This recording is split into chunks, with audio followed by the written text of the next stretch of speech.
Once again, let's hear it for Jimmy the Dean Parker. All right. All right, I'm glad you let me come back. Next month, my wife Chris and I will celebrate our 29th wedding anniversary to each other. And I know what you're thinking. You're looking up here and you're saying, that guy does not look old enough to have been married 29 years. But we got married when I was in the 3rd grade. Of course, I was 18 years old. I think one of the awesome things about my lovely wife, Chris, is that she always looks at me with these great, big, adoring eyes. I look over at her, and she's just thinking, you are so awesome. And so I'll be doing things, and I'll look over, and she's just staring at me, and I think, she thinks I'm the most awesome man alive. When we first were married, I went and bought us our first car together. It was a 11-year-old Chevy Impala convertible. My boss described it as, it's a wreck looking for a place to happen. Most people could hear us long before they saw us coming up. When I bought that car, Chris just looks at me with that look that says, you're awesome. And the car had a convertible. It was a convertible top, and when it wasn't that good, the top had a few leaks in it. And when we drive and it rained, Chris would take little pieces of tissue and shove it up in the holes around the side. And it didn't have a back window at all, so the rain would just pour into the back of the car. And we had to get really, really good at, when we hit the brakes, raising our feet real fast so that wave of water wouldn't come through and drown our shoes. And Chris would just look over at me with those adoring eyes. The gas gauge on this car broke, and we never knew how much gas was in it. One day it's a hot summer day, and Chris is about 12 months pregnant, and she runs out of gas. And, so she's out of gas, and she gets out, and she starts walking toward my mom's house, and my brother comes by and picks her up on his motorcycle and drives her to the house.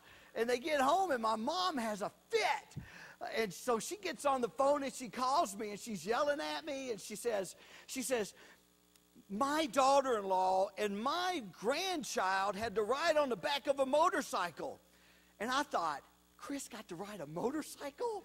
Awesome. And Chris just looks at me with those eyes that say, you're awesome. We had another car. I had a bunch of cars that were really cool. I had a Mustang that would not crank up when the temperature got below 40 degrees. And we lived in Alaska. I had another car that the windshield wipers broke.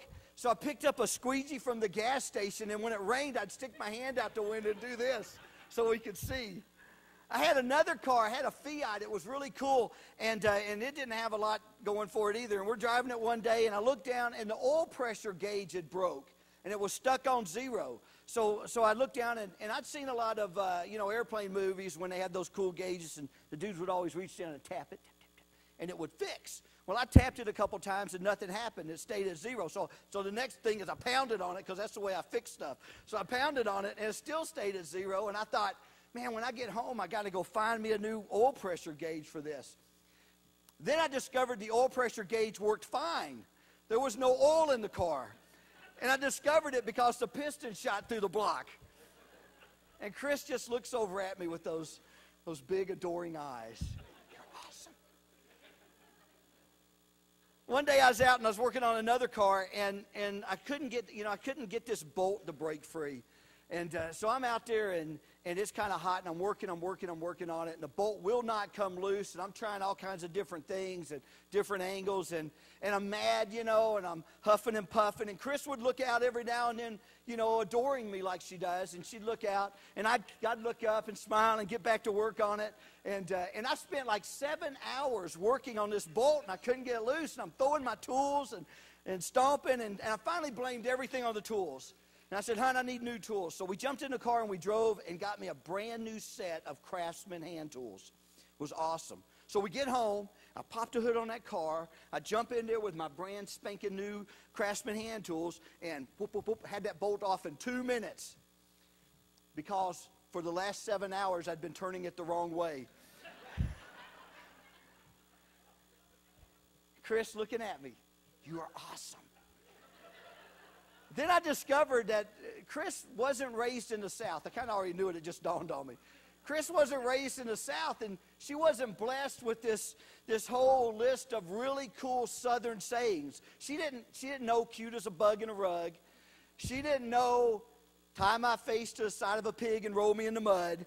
She didn't have those cool sayings. So the coolest saying, the one I heard the most at my house when I was growing up, was this one. Somebody jiggle the handle. So Chris didn't have that. So when she was looking at me with those great big adoring eyes that I was interpreting to mean, you're awesome, really she was saying, bless your heart.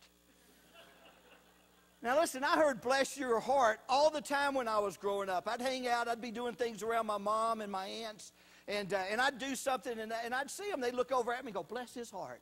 And I thought it was a term of endearment. I thought, they thought I was awesome also. And then I discovered that bless your heart is the polite way of saying, you're just an ignoramus. It's a nice way of saying that, if we set the standard as low as humanly possible and you didn't make it, we'd still love you. And my aunt and my mom, they'd say things like, bless his heart. He can break an anvil. Or they'd say, bless his heart, he matched his plaid pants to his striped shirt again. And then I discovered with this little bless your heart saying that if they added extra little adjectives to it, it was for even more emphasis. So if they said, bless your little heart, that really meant that they didn't think you could read a newspaper without getting a concussion. And if they said, bless your little pea-picking heart, that really meant that they didn't think you could walk and get the swing of your arms right with it.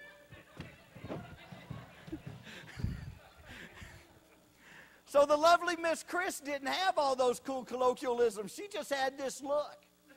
I said, bless your heart. And she'd look at me and she'd say, bless your heart. She'd say, bless your heart. You cannot scrape the paint off your car with a McDonald's spatula. She'd say, bless your heart. You cannot turn the radio up louder when you hear metallic clangs coming from under the hood. She'd say, bless your heart. You cannot use your only good pair of socks as a gas camp. All right, I got to go. See ya.